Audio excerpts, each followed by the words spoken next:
Năm tài năng trẻ tuổi 19 đôi mươi, nhưng đang nắm giữ vận mệnh của những nền bóng đá trị giá hàng tỷ euro. Đó không phải là một sự phóng đại, mà là một thực tế chiến thuật đầy khốc liệt trước thềm ngày hội bóng đá lớn nhất hành tinh. Liệu những đôi chân thanh xuân ấy có đủ bản lĩnh để đạp đổ các bức tường phòng ngự kiên cố nhất thế giới, hay họ sẽ gục ngã trước sức ép khủng khiếp của chiếc cúp vàng? Một cầu thủ trẻ đẳng cấp thế giới không chỉ được đo đếm bằng những bàn thắng được ghi trên chấm phạt đền hay các pha bứt tốc trong thế trận đã an bài. Giá trị tối cao của một ngôi sao thế hệ mới phải nằm ở năng lực xoay chuyển cục diện, ở khả năng gánh vác cả một hệ thống chiến thuật khi đội nhà rơi vào tình cảnh hiểm nghèo nhất. Giải đấu lần này sẽ bộc lộ những lỗ hổng hay sự trưởng thành vượt bậc trong tư duy chơi bóng tập thể của những mầm non này. Sự bất lực hay thăng hoa đó không đơn thuần là câu chuyện phong độ nhất thời, mà nó là biểu hiện của một cuộc chuyển giao danh tính chiến thuật sâu sắc. Chúng ta đang đứng trước một bước ngoặt lịch sử, nơi ranh giới giữa một siêu sao truyền thông và một huyền thoại bóng đá đích thực trở nên mong manh hơn bao giờ hết. Video phân tích chuyên sâu ngày hôm nay sẽ bóc trần toàn bộ sơ đồ nhân sự và những bí mật chiến thuật của năm báu vật bóng đá đương đại. Chúng tôi sẽ cung cấp cho các bạn những góc nhìn kỹ thuật đỉnh cao, từ bản đồ nhiệt đến khả năng khai thác không gian của những ngôi sao trẻ này. Bạn sẽ hiểu tại sao những pha xử lý của họ lại đang vô tình định hình lại cấu trúc sáng tạo của các vệ tinh xung quanh. Chúng tôi sẽ cung cấp cho bạn những dữ liệu độc quyền về tần suất di chuyển không bóng, về chỉ số kiểm soát áp lực và những thông số chuyển trạng thái chưa từng được công bố. Đây không phải là một bài ca tụng cảm tính, mà là một công trình mổ xẻ chiến thuật bằng tư duy khoa học biện chứng. Qua đó, quý vị sẽ thấu hiểu lý do vì sao họ lại trở thành những nhân tố có thể làm đảo lộn mọi dự đoán của giới chuyên gia. Bóng đá thế giới đang đứng trước một cuộc chuyển giao quyền lực mang tính lịch sử, khi các tượng đài của thế kỷ trước đã dần lùi sâu vào bóng tối vinh quang. Sân khấu đỉnh cao đang khát khao những biểu tượng mới. Suốt 20 năm qua, những cái tên vĩ đại cũ đã thiết lập một tiêu chuẩn chuẩn mực đến mức cực đoan về sự hoàn hảo, từ hiệu suất ghi bàn đến tầm ảnh hưởng lên lối chơi chung. Khi họ lùi lại phía sau bức màn nhung của lịch sử, một khoảng trống mênh mông xuất hiện như một quy luật tất yếu. Các đội tuyển quốc gia không còn phụ thuộc vào những cựu binh già rơ, mà bắt đầu đặt cược tương lai vào những dòng máu trẻ trung. Chính bối cảnh chuyển dịch cấu trúc này đã tạo nên một áp lực vô hình nhưng vô cùng tàn nhẫn lên vai các cầu thủ tuổi teen. Các huấn luyện viên hàng đầu không còn xây dựng những triết lý mang tính hệ thống kéo dài hàng thập kỷ, mà họ chạy theo việc tối ưu hóa sơ đồ xung quanh các cá nhân kiệt xuất. Sự thoái trào của các tiền vệ kiến thiết cổ điển đã nhường chỗ cho kỷ nguyên của những tiền đạo cánh có tốc độ và khả năng độc lập tác chiến. Họ buộc phải trưởng thành vượt thời gian để gánh vác quốc gia. Hiện tượng dễ nhận thấy nhất trên các sân cỏ đỉnh cao hiện tại là sự tự tin đến mức cực đoan của các tài năng trẻ. Họ không còn e dè trước những hệ thống phòng ngự bọc lót khoa học. Các câu lạc bộ lớn và các đội tuyển quốc gia giờ đây không thiếu những tài năng kiệt xuất, mà họ có quá nhiều cầu thủ có thói quen chiếm lĩnh các không gian nóng trên sân. Biểu đồ chạm bóng trong các trận đấu lớn chỉ ra rằng các khu vực hành lang biên và rìa vòng cấm luôn ở trong tình trạng hoạt động với cường độ cực cao. Người hâm mộ liên tục chứng kiến những pha đi bóng xé toang hành lang biên, những đường kiến tạo không tưởng mang nhãn quan của các bậc thầy hình khối. Dư luận khắp thế giới không ngừng bùng nổ trước những màn trình diễn hủy diệt của họ ở cấp độ câu lạc bộ. Làn sóng khen ngợi từ truyền thông quốc tế không ngừng nhắm vào sự tương thích trong việc chia sẻ không gian hoạt động của các sao mai. Khán giả truyền hình nhìn thấy những pha xử lý đẳng cấp, những cái gật đầu tán thưởng hay những phản ứng tích cực trên sân.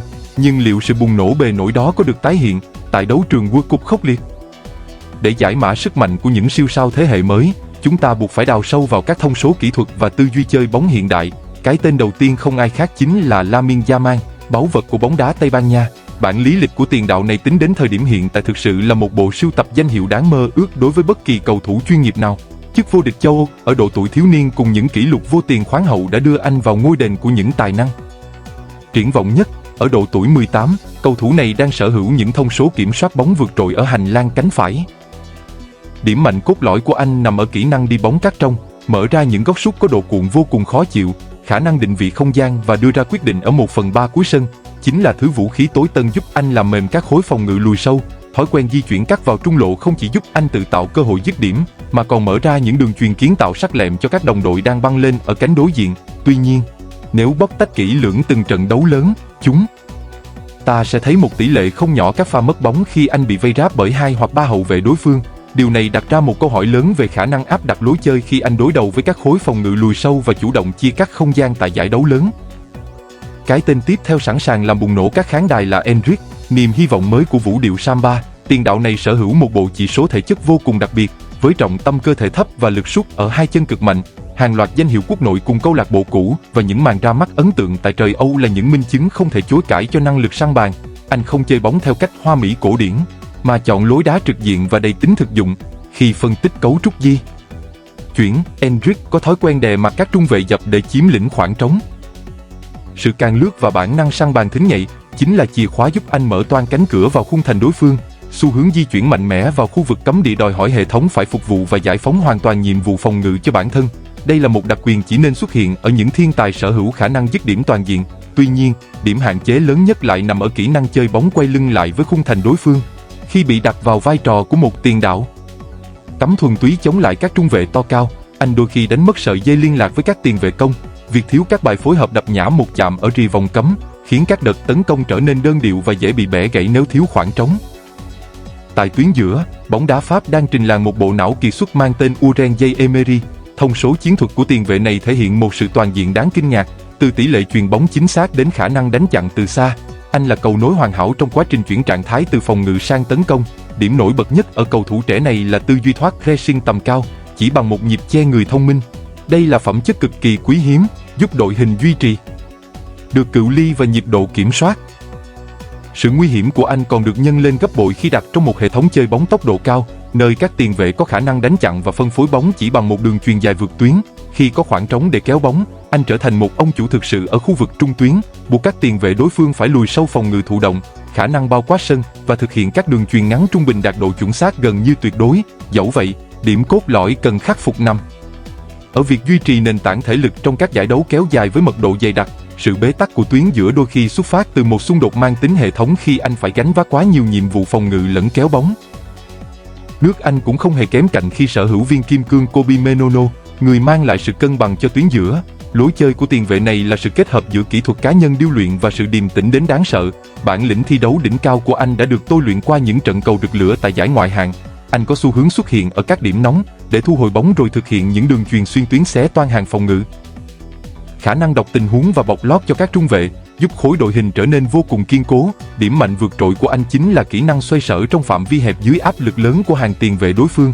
Khi phân tích cấu trúc build-up, tiền vệ này có thói quen lùi sâu để nhận bóng từ các trung vệ và phát triển lối chơi một cách mạch lạc. Tuy nhiên, việc quá tự tin vào kỹ thuật cá nhân đôi khi khiến anh thực hiện những đường chuyền ngang nguy hiểm ở phần sân nhà.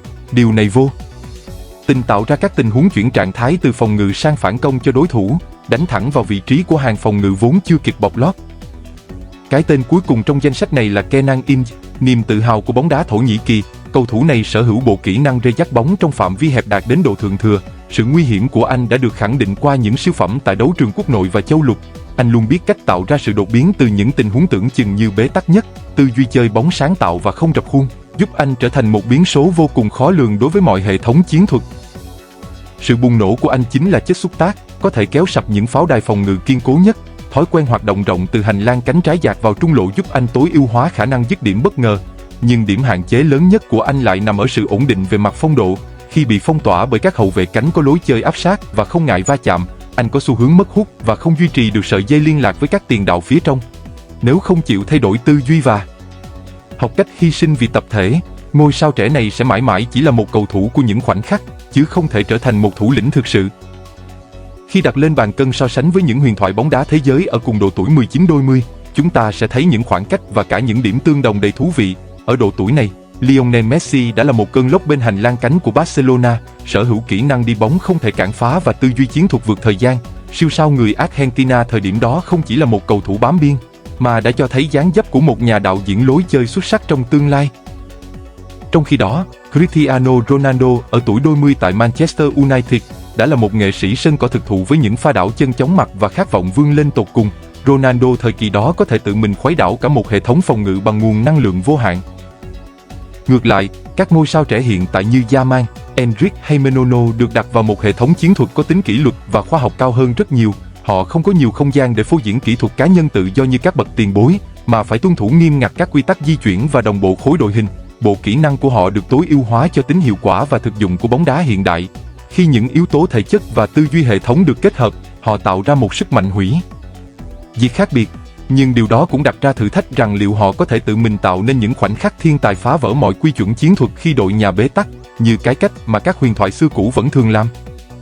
Sự trỗi dậy đồng loạt của năm tài năng trẻ này sẽ định hình lại toàn bộ triết lý chiến thuật của bóng đá thế giới trong thập kỷ tới. Bóng đá hiện đại sẽ không còn chỗ cho những cầu thủ lười di chuyển không bóng. Các hệ thống đào tạo trẻ trên thế giới sẽ nhìn vào những hình mẫu này để tập trung phát triển tư duy không gian và thể chất toàn diện ngay từ bé. chúng ta sẽ chứng kiến một thế hệ cầu thủ chú trọng vào thể chất, tốc độ và khả năng ra quyết định nhanh hơn là kỹ thuật rườm rà. Điều này vô tình làm thay đổi sự đa dạng chiến thuật của bóng đá thế giới, biến các trận đấu đỉnh cao thành những cuộc đấu trí về cự ly đội hình và đồng bộ khối. Bản sắc của bộ môn túc cầu giáo vốn nằm ở sự phối hợp hài hòa giữa 11 vị trí trên sân, giờ đây được nâng cấp lên một tầm cao mới về tốc độ và sự thực dụng. Hệ quả lâu dài là chúng ta sẽ được chứng kiến những trận cầu có tốc độ chóng mặt, nơi mà các quyết định chiến thuật được đưa ra chỉ trong 1/4 giây. Đã đến lúc thế giới phải làm quen với một chuẩn mực bóng đá hoàn toàn mới. Đối với các câu lạc bộ, việc sở hữu một tài năng trẻ có khả năng gánh vác chiến thuật từ sớm sẽ là một lợi thế cạnh tranh khổng lồ. Nó không chỉ mang lại những thành công tức thì trên sân cỏ, mà còn tạo ra những giá trị thương mại vượt bậc. Sau giải đấu lớn này, giá trị chuyển nhượng của các cầu thủ trẻ chắc chắn sẽ chạm tới những cột mốc không tưởng trên thị trường mua sắm. Việc định giá một cầu thủ 19 tuổi ở mức trên 100 triệu euro sẽ trở thành một điều bình thường mới. Tuy nhiên, điều này cũng đặt các đội bóng vào một canh bạc có độ rủi ro cực cao. Sự phát triển quá sớm về mặt thể chất và danh tiếng có thể dẫn đến những chấn thương nghiêm trọng hoặc sự suy giảm động lực cống hiến nếu không được quản lý một cách khoa học. Sự thành bại của thế hệ này sẽ quyết định xem xu hướng đầu tư vào các ngôi sao trẻ là một chiến lược bền vững hay chỉ là một sự thổi phồng bong bóng của thị trường chuyển nhượng. Bây giờ, hãy thẳng thắn nhìn vào một giả thuyết đầy gai góc và có phần cực đoan. Phải chăng chúng ta đang quá vội vàng khi tân bốc những cầu thủ trẻ này lên tầm vóc của những huyền thoại? Hãy nhớ rằng World Cup là một chiến trường hoàn toàn khác biệt, nơi một sai lầm nhỏ cũng có thể hủy hoại cả một sự nghiệp. Liệu họ có thực sự là những thiên tài chiến thuật, hay chỉ là những sản phẩm được thổi phồng bởi bộ máy truyền thông đại chúng? Nhiều chuyên gia cho rằng, nếu tước đi hệ thống hỗ trợ đẳng cấp ở câu lạc bộ, các ngôi sao trẻ này sẽ lộ rõ sự non nớt về mặt bản lĩnh và kinh nghiệm. Họ không thể tự mình kéo cả một tập thể quốc gia đi lên khi đối đầu với những khối bê tông phòng ngự già rơ và khoa học. Hãy nhìn vào những bài học lịch sử của các thần đồng bóng đá trong quá khứ để thấy rõ giới hạn của những kỳ vọng quá sớm. Ngược lại, những người bảo vệ họ lại đưa ra lập luận rằng tài năng không đợi tuổi và chính sự khát khao của tuổi trẻ là thứ vũ khí đáng sợ nhất có thể phá vỡ mọi toan tính chiến thuật cũ kỹ. Tranh luận này đang chia rẽ sâu sắc giới chuyên môn và người hâm mộ bóng đá trên toàn thế giới.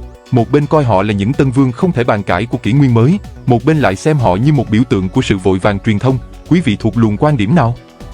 Hãy để lại ý kiến của mình để cùng mổ xẻ bản chất của cuộc tranh luận này. Dù có những hoài nghi, nhưng không ai có thể phủ nhận dòng máu nóng đang chảy trong huyết quản của những tài năng trẻ này. Giải đấu sắp tới chính là chiến trường tối thượng định đoạt vị thế lịch sử của cả một thế hệ. Đây không còn là câu chuyện về những danh hiệu quốc nội hay những bàn thắng ở cấp độ câu lạc bộ.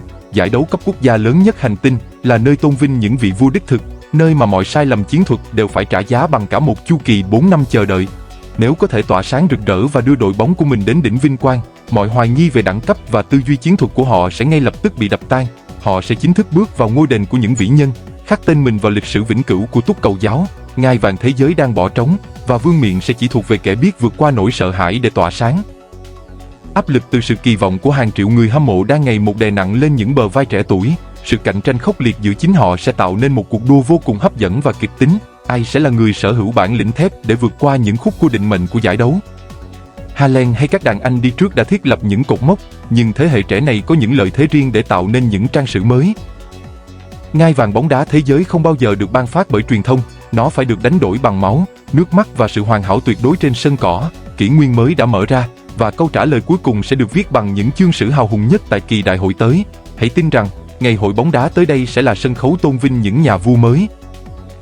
Nếu quý vị yêu thích những bài phân tích chiến thuật có chiều sâu và giàu cảm xúc như thế này, hãy nhấn nút đăng ký kênh và bấm chuông thông báo để đồng hành cùng chúng tôi.